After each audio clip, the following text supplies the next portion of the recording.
Story time. So, I am from upstate New York.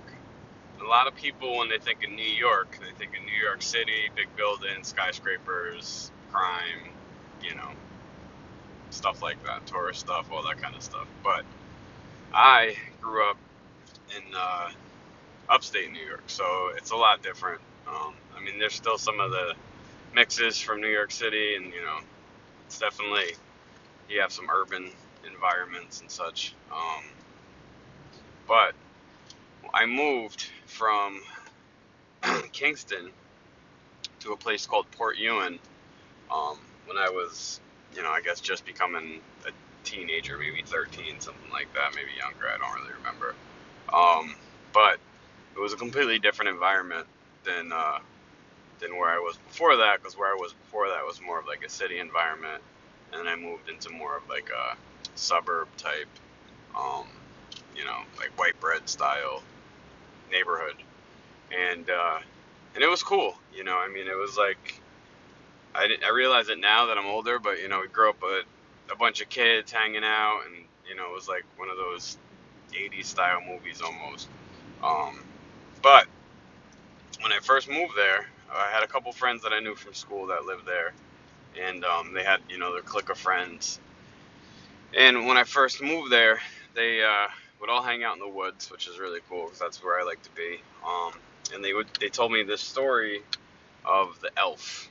I know it sounds weird and it sounds silly, but they told me a story that in this there's a couple different sets of woods in that area. Like there was woods called Shona's Woods, and then there was woods called 40 Bumps, and that wasn't really woods, but there was woods in there and fields and stuff. And then behind one of my friend's house, there was another set of woods, and in that set of woods we would build like our forts, and we would have our bonfires, and you know drink and smoke pot and hang out. Maybe I was a little bit older, but so anyway, so they would tell me this story about this elf that would it would come out at night.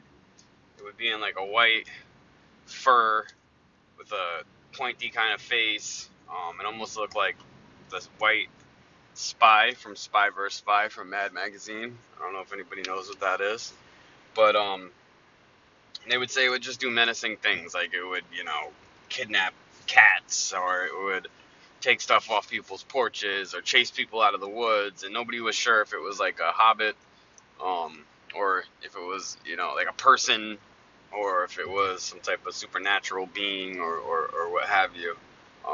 And I've always believed in stuff like that, but I always I thought these guys were just kind of taking me for a ride because I was the new guy in town, and I was a little I guess tough as a kid, and maybe they were just trying to scare me or whatever. So I brushed it off like it was, like they were bullshit.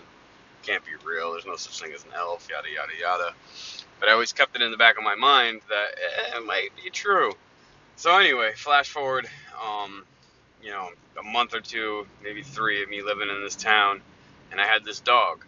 Her name was Nala, like from Lion King, and she was a beagle. Cute dog, cool dog, but I obviously had to walk the dog, right? So I would take my dogs for walks up and around where Andy's house was, where the woods were, and that was kind of my route. Like I would go through where I lived, through this yard that everybody would cut through Shona's Woods, up to where Andy's house street was, Andy's street, past Andy's house, and then back home. It was like a circle, I would do it all the time. So anyway, so one night I'm walking the dog, and we're walking down the street, and all of a sudden the dog just freezes. She won't move.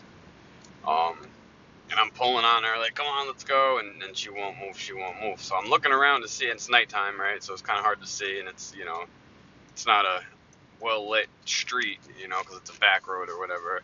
I can't really see what the heck is going on, so I'm dragging her down the street. She's got her ass planted to the ground. She doesn't want to go, and I'm dragging her down the street, like, come on, we gotta go, let's go. And then I get to where, like, the bend is in the road, and I hear rustling in the the woods or the grass, whatever, to the left of me. And I look over, and I see this white figure. This is true. This is for real. I see this, like, short, probably 3 foot tall, 4 foot tall, almost like it was glowing, like something from Are You Afraid of the Dark when they show like the ghost. Like it was almost like it was like a misty, glowing white figure, but it was a little bit far from me, but not too far, so I can kind of see it, kind of make it out. And I'm like, what the heck is that? You know, and then obviously the dog seen it way before I seen it, so she didn't want to go anywhere near it. So I'm trying to pull her, and she's walking a little bit, but not walking, and we're getting closer and closer to this thing that I seen that I heard the rustling, and all of a sudden it just jets, like almost like it was like running at me.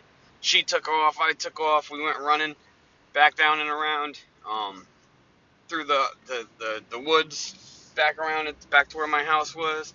She ran in the house before me. I ran in the house, locked the door.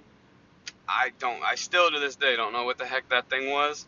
I don't know if it was my mind playing tricks on me because these people told me the story about the elf, or if I seen the elf. I honestly don't know, man. But I've seen some stuff, so it might have been the Port Ewen elf, man. If anybody's ever heard of the Port Ewen elf, Port Ewen, New York, well, let me know. I never seen it again. Never heard it again. It was only that one time. But I always had it in the back of my mind that thing was there, and I wouldn't go in those woods by myself. Um, for the rest of the time that I lived there. Freak me out, man. Freak me out. But yeah, that's my story time for today. Figured I would do something different than political rants and stuff. Anyway, I might do more of these. I don't know. Peace.